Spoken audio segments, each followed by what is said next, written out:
성도님들 안녕하십니까? 네, 여러분들을 보니 제 마음이 너무 기쁘고 행복합니다. 우리 한국에 있는 여러 수백 개의 교회들 중에 우리 규례교회가 제일 은혜가 있는 것 같습니다.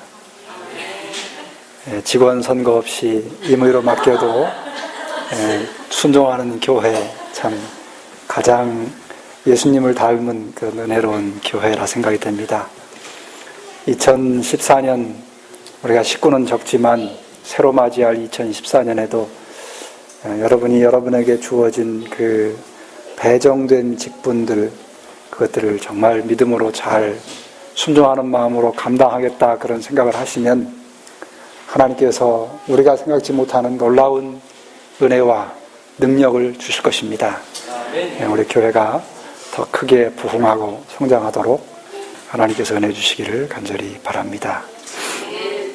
오늘은 누가복음 17장에 있는 말씀을 여러분과 함께 좀 나누고자 합니다. 신약 성경 누가복음 17장 함께 좀 성경을 보시기 바랍니다. 요즘은 성경을 다 이렇게 파워포인트로 띄워줘서 성경을 잘 안 읽는 그런 경향이 있습니다. 우리 같이 한번 성경을 좀 읽어보겠습니다. 누가복음 17장 11절부터 19절까지를 읽을 텐데요. 제가 홀수절을 읽겠습니다. 여러분들이 짝수절을 읽으시면 되겠습니다. 마지막 19절은 같이 읽겠습니다. 준비되었지요? 예수께서 예루살렘으로 가실 때에 사마리아와 갈릴리 사이로 지나가시다가 한 집에 들어가시니 문둥병자 10명이 예수를 만나 멀리 서서 소리를 높여 가로되 예수 선생님이여 우리를 긍휼히 여기소서 하거늘 오시고 가라사대 가셔서 제사장들에게 너희 몸을 보이라 하셨더니 저희가 가다가 깨끗함을 받은지라. 그 중에 하나가 자기의 낳은 것을 보고 큰 소리로 하나님께 영광을 돌리며 돌아와 예수의 발 아래 엎드려 살해하니 저는 사마리아인이라. 예수께서 대답하여 가라사대 10사람이 다 깨끗함을 받지 아니하였느냐? 그 9은 어디 있느냐? 이 인간이 외에는 하나님께 영광을 돌려 돌아온 자가 없느냐? 함께 있습니다. 그에게 이르시되 일어나 가라. 내 믿음이 너를 구원하였느니라 하시니라. 읽은 이 본문의 말씀은 예수님이 이 땅에 계실 때에 병자들을 많이 고치셨습니다. 그런데 그 중에 요즘은 이렇게 호칭하지 않지요. 요즘은 한센병이라고 부르는데 성경은 그냥 문둥병으로 그렇게 번역을 했습니다. 문둥병자를 고친 사건이 몇 사건이 있습니다. 그 중에 하나가 이제 오늘 읽은 누가복음 17장 11절로 19절에 있는 말씀입니다. 여러분, 이 문둥병은 이 병의 이름을 요즘은 한센병이라고 부르는데 그 이름을 붙이게 된 이유가 있습니다. 1871년에 한센이라고 하는 사람에 의해서 이 병이 미세한 균 때문에 일어났다, 그렇게 정체를 밝혔습니다. 근데 그게 이제 요즘에는 그게 박테리아다 이렇게 판명이 됐는데요. 그래서 우리가 한센병이라고 부릅니다. 여러분, 우리나라에 그 아름다운 섬들이 많이 있는데 그 중에 유명한 한 섬이 있는데 이 한센병 때문에 유명해진 섬이 있어요. 어딘지 아시지요? 소록도입니다. 그 소록도에 가면은 이렇게 그 입구에 그 아주 이렇게 아름다운 정원을 꾸며놨는데 그 입구에 큰 돌로 된 비석이 하나 있어요. 거기에 그 시가 하나 기록되어 있는데 보리필이라고 하는 시가 기록되어 있어요. 그 보리필을, 그 시를 지은 사람이 하나운 씨라고 하는 시인입니다. 근데 그가 시인이면서 이 한센병이, 문둥병이 걸렸어요. 그래가지고 우리나라나 이스라엘이나 이 문둥병이 걸리면 함께 살지 못하고 격리해서 따로 이렇게 살 수밖에 없어요. 그래서 인생, 그 평범한 인생사를 사는 것이 그리워서 그것을 노래해서 시로 쓴 보리필이라고 하는 시를 거기다 이렇게 기록을 해놨습니다. 제가 신학교를 다니는 그 때에 우리 저 남쪽 지방에 있는 그 한센병을 가진 분들이 모여 사는 한 지역이 있어요. 그 지역에 우리 교회가 있습니다. 그 지역에 봉사활동을 갔다가 거기 계신 분들과 함께 그 소록도를 한번 가본 적이 있습니다. 갔더니 그때가 기억으로 보리를 벨 때였던 것 같아요. 보리를 베는데 어떻게 베냐면 이 손에다가 낫을 이렇게 칭칭 감아가지고 그 손에 감아진 낫을 가지고 이렇게 보리를 베요. 근데 여러분, 낫을 손으로 잡고 이렇게 보리를 베야 하지 않았습니까?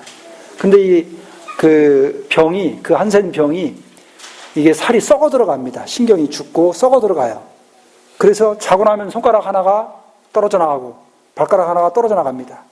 그래가지고 손이 떨어져 나가도 통증이 없어요. 신경이 죽기 때문에. 그래가지고 손이 없으니까 그 뭉툭해진 손에다가 낫자루를 대고서 이렇게 끈으로 묶어가지고 그래가지고 그 보리를 베고 있더라고요. 그래서 참 이 병이 얼마나 무서운지를 좀 더 이해하게 됐습니다. 근데 예수님 당시에도 이런 그 병자들이 많이 있었습니다. 그래서 그 병이 걸리면 누구든지 누구를 막론하고 격리해서 따로 살아야만 됐습니다. 그런데 어느 날 예수님이 한 지역을 지나가는데 소리를 지르는 여러 사람들의 소리가 들려왔습니다. 뭐라고 하냐면, 예수 선생님, 우리를 불쌍히 여겨주십시오. 우리를 좀 고쳐주십시오. 근데 그 사람들이 한두 명이 아니고 10명이 있었습니다. 그래서 예수님께서 가서 제사장들에게 너희 몸을 보여라. 그 말은 무슨 말이냐면요, 지금은 의사가 병을 진단하지만 그 당시에는 제사장들이 이 사람이 문둥병이다 아니다를 판가름하는 의원 역할을 했습니다. 그래서 제사장들이 아무개가 문둥병에 걸렸다 그러면 그게 문둥병으로서의 판명이 난 겁니다. 진단을 받은 것입니다. 그러니까 예수님이 그 10명에게 가서 제사장에게 너희 몸을 보여라. 그 말은 너희가 다 나았으니 낫게 해줄 테니 가서 보이라고 하는 것입니다. 그래서 그 말씀대로 제사장들한테 가다가 그 도중에서 문둥병이 싹 나와버렸어요. 그런데 그 10명 중에 9명은 그냥 그 길로 집으로 가버렸어요. 그런데 그 중에 한 사람이 돌아와서 예수님에게 선생님 제 병을 고쳐주셔서 너무너무 감사합니다. 감사를 표현했어요. 그런데 예수님이 말씀하시기를 그 10명 중에 여기 18절에 보면 이 이방인 외에는 하나님께 영광을 돌리러 돌아온 자가 없다. 다시 말하면 왜 10명이 고침을 받았는데 한 명만 돌아왔느냐? 그 돌아온 한 사람이 누구냐면 유대인이 아니고 이방인이었습니다. 그 말은 나머지 9명은 어디 사람이라는 거예요? 유대인이라는 사람이라는 말입니다. 10명의 문둥병자가 걸렸는데 그 문둥병자가 다 나음을 입었을 때 예수님께 돌아와서 감사를 하고 하나님께 영광을 돌린 사람은 9명의 그 많은 유대인 중에 한 사람도 아닌 이방인 한 사람뿐이었습니다. 왜 예수님이 이 말씀을 기록했을까요? 여러분, 이 말씀에 대한 해설은 영감에 그렇게 많이 기록되어 있지 않습니다. 아주 짧은 부분 언급되어 있어요. 근데 여러분, 이 말씀에 담고 있는 의미는 매우 중요합니다. 이 9명이 먼저 이걸 생각해 볼 필요가 있어요. 여러분, 문둥병이라고 하는 게 그 당시에 얼마나 끔찍했냐면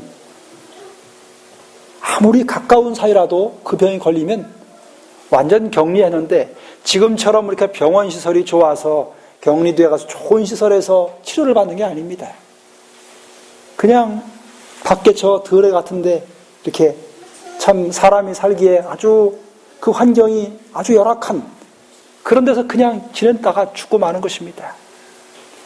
그러니까 이 병이 걸렸다고 하는 건 오늘날 뭐와 같냐면 사기, 암 선고를 받는 것과 같아요. 오히려 그것보다 더 훨씬 더 엄청난 결과입니다. 암 환자는 그래도 가족들의 보호나 이 마지막까지 돌봄을 받잖아요. 근데 문둥병은 그냥 그것을 끝나요.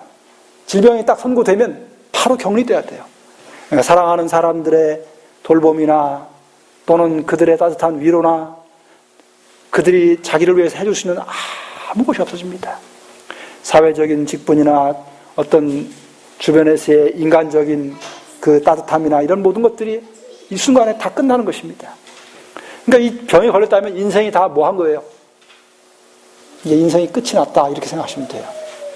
그렇게 엄청난 질병을 예수님의 한순간에 완전히 낫게 해주셨어요. 그럼 이게 큰일입니까? 작은 일입니까? 만일 여러분 같으면 그 일에 대하여 감사하겠어요? 안 하겠어요? 감사하는 정도가 아니지요. 내 병을 낫게 해줄 수만 있다면 이 병을 낫게 해주는 그분에게 뭐라도 들을 수 있어요.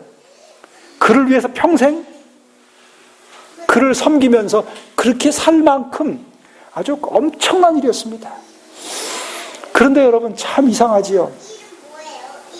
어째서 그렇게 엄청난 은혜를 입었음에도 불구하고 9명의 유대인 중에 한 사람도 돌아와서 감사를 표현하지 않고 그냥 가버렸을까? 그런데 또 예수님은 뭐라고 말씀하시냐면 그 사건을 언급하면서 그 돌아온 한 사람을 이야기하면서 이 이방인 외에는 돌아온 사람이 없느냐? 그렇게 말씀하셨어요. 그 예수님이 하신 말씀에는 뼈가 있는 말씀입니다. 예수님도 유대인이었어요? 이방인이었어요? 예수님도 유대인이셨습니다. 그러니까 지금 예수님은 무언가 이 사건을 통해서 중요한 한 가지, 매우 중요한 교훈을 가르치고자 하셨다고 하는 것입니다. 여러분, 이 9명의 유대인들이 어떤 상태였을까? 여기 시대의 소망에는 그렇게 많지 않은 부분을 이렇게 기록을 했습니다. 여기 그 내용들을 이렇게 요약하면은 이런 내용입니다.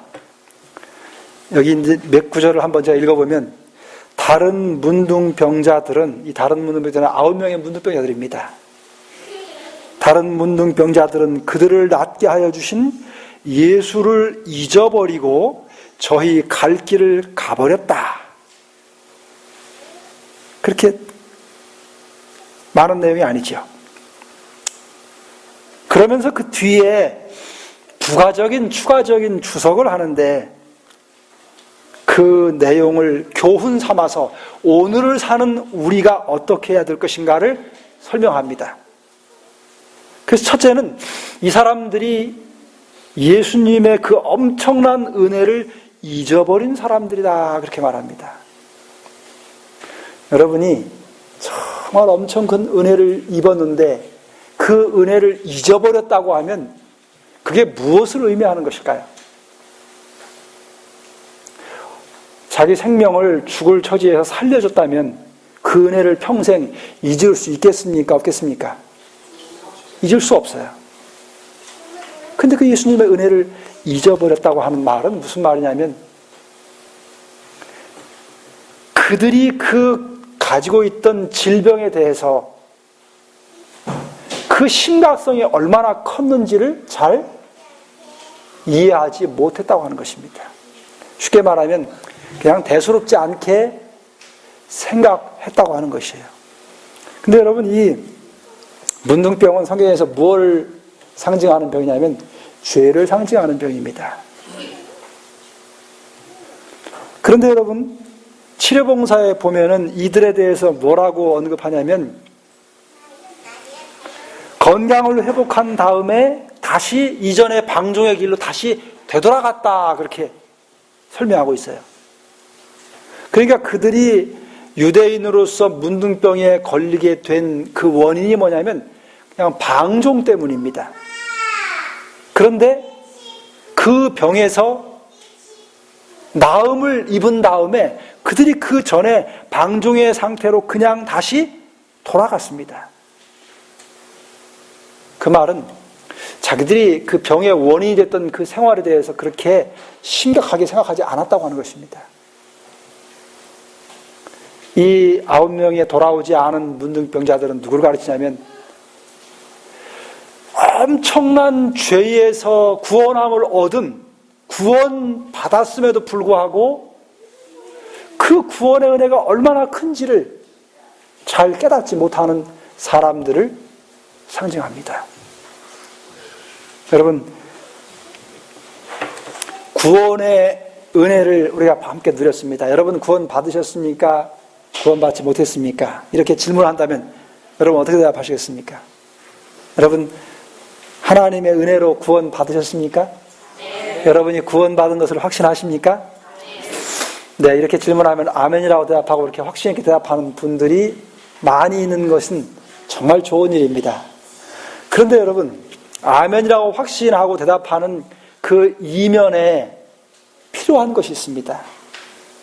그렇게 확신 있게 대답할 수 있기 위하여 정말 중요한 것인데, 그것은 뭐냐면요, 그 아멘이 진짜 자기의 구원을 확신한다고 하는 그런 아멘이라면 그 말을 뒤집어서 생각하면 무엇을 의미하는 것이냐면, 죄가 내가 얼마나 큰 죄인이었는지를 깨달았다, 나는 알고 있다, 그 말입니다. 내가 지은 죄가 너무 크고 그 죄 때문에 내가 영원히 죽을 수밖에 없었는데 그 죄를 위해서 예수님이 대신 돌아가시고 내 죄의 값을 당하셨다. 그래서 내가 그 예수님의 죽으신 그 은혜로 인해서, 그 결과로, 그 대가로 내가 더 이상 이제 죄의 대가를 치르지 않고 영원한 생명을 얻게 됐다고 하는 것의 이야기입니다. 다시 말하면 죄가 얼마나 무섭고 끔찍한 것이라고 하는 것에 대한 깊은 인식이 있을 때, 깨달음이 있을 때 비로소 무엇이냐면 나를 구원하신 하나님의 그 큰 은혜가 얼마나 귀한 것인지를 마음으로 깊이 깨닫게 된다는 것입니다. 이 9명의 문둥병자들은 하나님의 은혜로 구원을 받았음에도 불구하고 그 죄가 얼마나 끔찍스럽고 무서운 것인지에 대한 깊은 인식이 부족한 사람들을 표상합니다.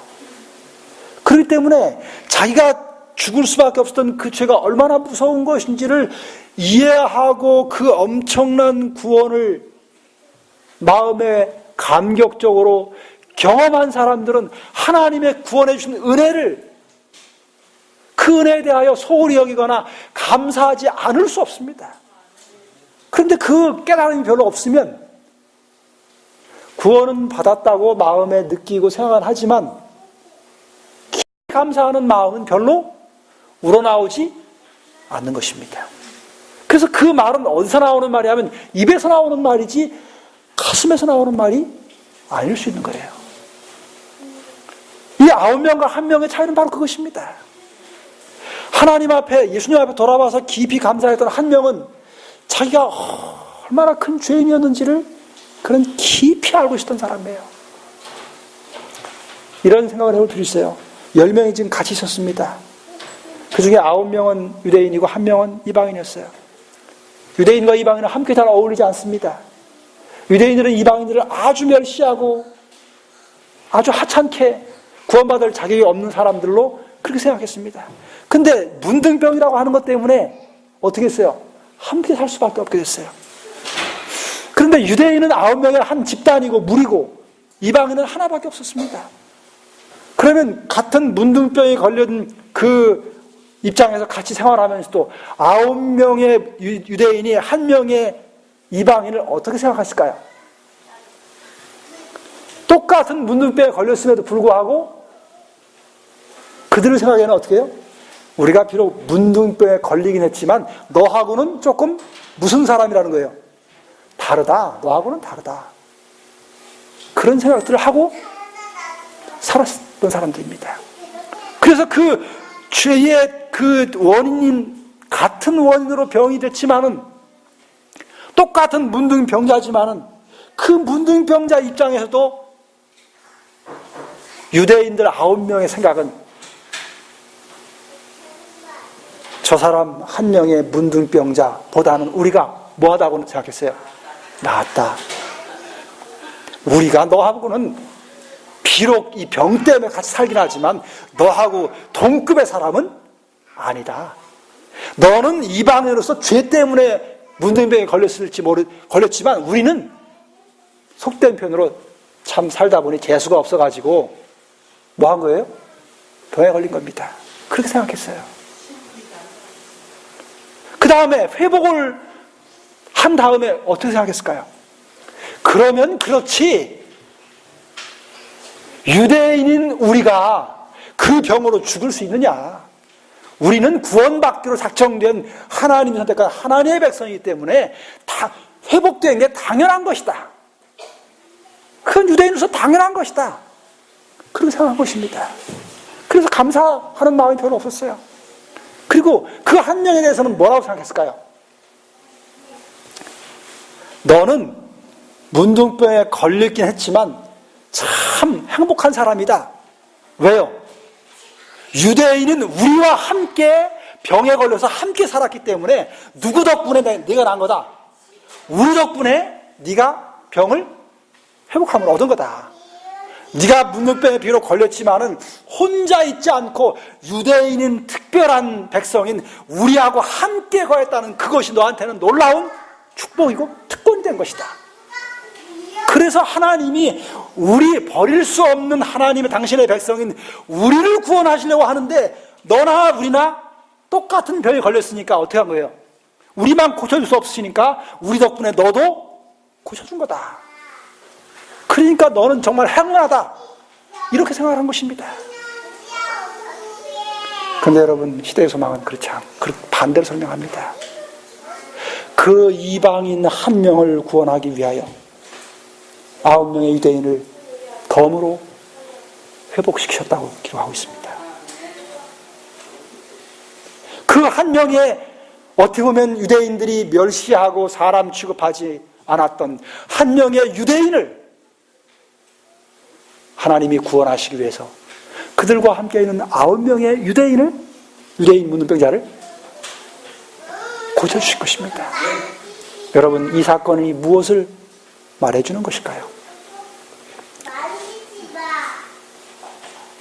왜 유대인이 아닌 이방인 그 병자를 예수님이 고쳤을까요?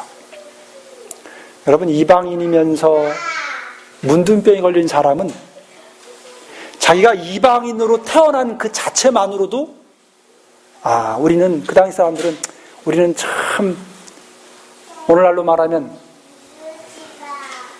우리가 우리나라의 옛날 시절로 말하면 양반 상이 나눠져 있을 때 가장 낮은 계급의 사람으로 태어난 그런 입장인 것입니다. 근데 게다가 뭐까지 걸렸어요? 문둥병까지 걸렸어요.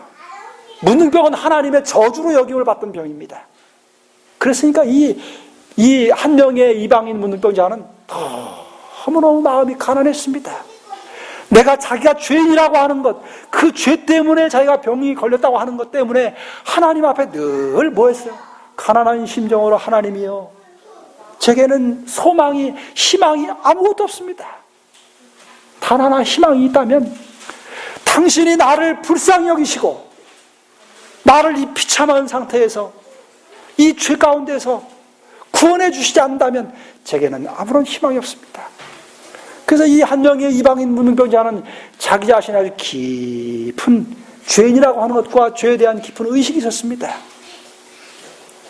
자기 스스로는 의롭게 될 수 없고 회복될 수 없음을 깊이 절감한 이 한 명이 주님 앞에 부르짖었습니다. 예수 선생님이여, 불쌍히 여겨주십시오. 그 한마디 외침 속에는 자기 자신이 얼마나 큰 죄인인 것과 죄가 얼마나 무서운 것과 그 죄에서 벗어나기 위해서 유일한 도움이 올 수 있는 곳은 오직 한 곳밖에 없다고 하는 절박한 심령이 그 외침에 담겨 있었습니다. 그리고 그는 부르짖었고 그 부르짖음에 주님은 응답해 주신 것입니다. 여러분, 여기서 우리가 한 가지 꼭 기억해야 될 매우 중요한 교훈이 있습니다. 왜 예수님이 이 문둥병자 10명을 고치시면서 유대인과 이방인을 비교했을까? 왜 대조를 시켰을까? 여러분, 성경 로마서를 함께 좀 보시기 바랍니다. 로마서 9장을 함께 펼쳐보시겠습니다.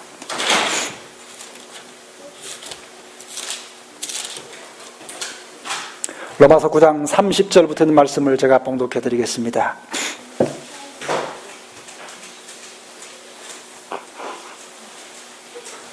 펴주셨습니까? 그런즉 우리가 무슨 말 하리요? 의를 좇지 아니한 이방인들이 의를 얻었으니 곧 믿음에서 난 의요 의의 법을 쫓아간 이스라엘은 법에 이르지 못하였으니 어찌 그러하뇨? 이는 저희가 믿음에 의지하지 않고 행위에 의지함이라. 부딪힐 돌에 부딪혔느니라. 그 다음에 한두 절을 좀 떠나서 10장으로 넘어갑니다. 2절입니다.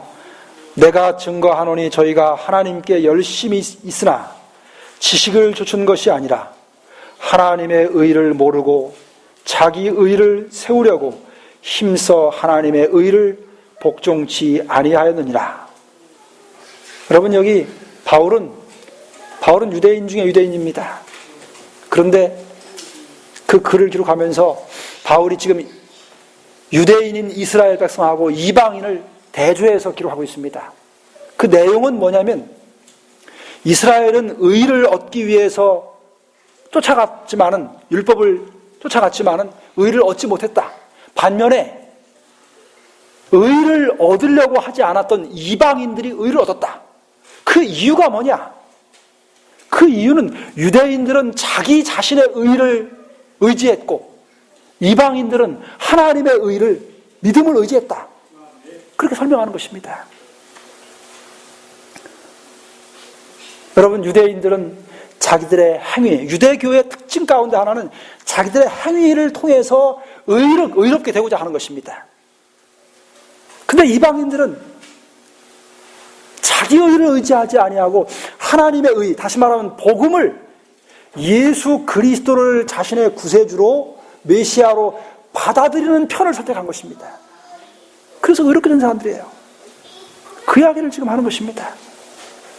예수님이 그 공주모사의 생애를 사시는 동안에 이스라엘 유대인들에게 계속해서 말씀하신 것이 뭐냐면, 너희 자신의 행위를 의지해서 의를 얻으려고 하는 그 일을 버리라고 하는 것입니다. 하나님이 정해놓으신 구원의 방법, 다시 말하면 우리가 스스로 의롭게 되려고 노력할 때에 죄인 스스로는 결단코 의롭게 될 수 없다고 하는 사실을 가르치신 것입니다. 그렇기 때문에 죄인이 의롭게 될 수 없는 그 일을 대신 이루어 주시기 위해서 누가 오신 것이냐면 예수님이 오신 것입니다. 그래서 너희가 나를 구주로 받아들이면 너희가 이룰 수 없는 의를 내가 대신 이루어 줄 것이다. 그것이 하나님의 의였습니다. 예수님이 가르치려고 한 것이 바로 그것이었습니다. 근데 유대인들은 계속 그걸 거절했어요. 근데 이방인들은 예수님이 복음을 전하고 진리를 가르치니까 어떻게 했어요? 예수님을 그대로 구주로 영접하고 받아들인 것입니다.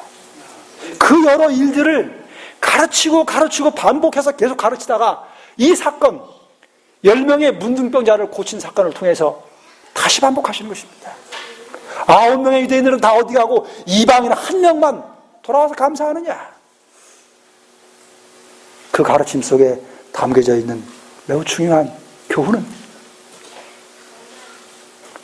비록 하나님의 은혜로 질병에서 회복이 됐음에도 불구하고 그것이 자기들의 행위로 자기들이 유대인이라고 하는 그 신분 때문에 당연히 주어지는 것으로 그렇게 받아들였던 유대인들과 그렇지 않고 자기들의 어쩔 수 없는 속절없는 상태를 절감하고 하나님께서 정해놓으신 그 구원의 은혜를 받아들였던 한 명의 이방인을 대조시키면서 오늘 주님은 우리가 어떤 방법을 통해서 의롭게 될 수 있는지를 가르치시고 그 우리를 의롭게 하시는 주인 되시는 그리스도께서 우리에게 절대적으로 필요한 분임을 깨닫게 해주시려고 하셨다고 하는 사실입니다. 여러분, 이 사건이 오늘 우리에게 어떻게 적용될 수 있을까요? 여러분과 제가 죄인들이었습니다. 그런데 우리가 그 죄의 모든 대가를 다 지불하시고 우리를 구속하신 그리스도의 그 놀라운 십자가의 희생과 그 보혈의 공로 때문에 그것을 믿음으로 받아들일 때 우리는 비로소 의롭게 될 수 있는 의인으로서의 삶을 살게 되는 것입니다. 그런 자격이 부여됐기 때문에 오늘 이 자리에 와 있는 것입니다. 여러분이 예수님을 믿는 의미가 바로 그것입니다. 여기서 우리는 9명의 유대인 문둥병들이 범한 우를 다시 반복하지 말아야 됩니다. 여러분과 제가 행하는 모든 선행과 하나님의 말씀에 순종하는 모든 것들과 우리가 안식일을 준수하는 것이라든지 또 하나님의 말씀에 정하신 말씀들을 행하는 모든 일들이 우리의 수입의 열의 하나를 하나님께 드리고 하나님의 교회의 사업을 위해서 헌신하고 행하는 모든 것들이 그 행위 자체 때문에 우리가 의롭게 여김을 받고 하늘에 들어갈 자격을 얻는 것이 아님을 잊지 말아야 됩니다. 오히려 우리가 그와 같은 일들을 하는 것은 죽을 수밖에 없었던 완전한 죄인이었던 나를 구원하시기 위해서 온 우주를 창조하시고 다스리신 하나님이신 그분이 사람의 모습을 쓰시고 이 땅에 오시고 사람에게 조롱과 멸시와 핍박을 당하시고 십자가에 달리셔서 죄 없으신 분이 내 죄 때문에 심장에서 돌아가신 그 예수 그리스도를 우리가 믿음으로 인해서만 그분의 의를 거저 선물로 받고 의롭게 된 그런 그 놀라운 구원의 감격과 구원의 은혜를 인해서 그 감사를 표현하는 행위가 우리가 행하는 순종이라고 하는 사실을 우리는 반드시 이해할 필요가 있습니다. 여러분, 그래서 오늘 저는 다시 한번 여러분에게 그리스도의 십자가로 여러분의 시선을 향하기를 간절히 바랍니다. 여러분, 우리가 내가 죄인인 것을 깊이 깨달을 수 있는 최고의 길이 어디입니까? 그것은 오늘 유일한 한 가지 그리스도의 십자가를 바라보는 것입니다. 우리가 십자가로 가까이 나갈수록 내가 죄인이라고 하는 것을 깨닫게 되고 죄가 얼마나 흉악한 것인지를 마음으로 깊이 경험하게 됩니다. 그리고 그와 같은 죄인된 나를 구원하신 그 놀라우신 은혜를 감사하는 마음을 가질 수밖에 없게 될 것입니다. 성도 여러분이요, 오늘 다시 한번 여러분의 생각과 여러분의 마음을, 여러분의 시선을, 시야를 그리스도의 십자가로 향하시게 되기를 간절히 바랍니다. 그리고 그 십자가에서 이 주님이 달려 돌아가신 것이 죄 때문임을, 내 죄 때문임을 깨닫게 해달라고, 그리고 죄가 얼마나 무섭고 흉악한 것인지를 알게 해달라고, 그 죄를 위해서 치루신 하나님의 그 놀라우신 사랑이 어떤 것인지를 가슴으로 이해하고 깨닫게 해달라고 기도하십시오. 그럴 때 이 한 명의 이방인 병자처럼 우리는 하나님께 영광을 돌릴 수밖에 없게 될 것입니다. 이 놀라우신 은혜가 우리 모두에게 함께 하시기를 간절히 바라면서 그리스도의 십자가로 여러분의 시선을 다시 한번 돌리는 귀한 시간이 되시기를 간절히 바라면서 시간을 마치겠습니다. 아멘.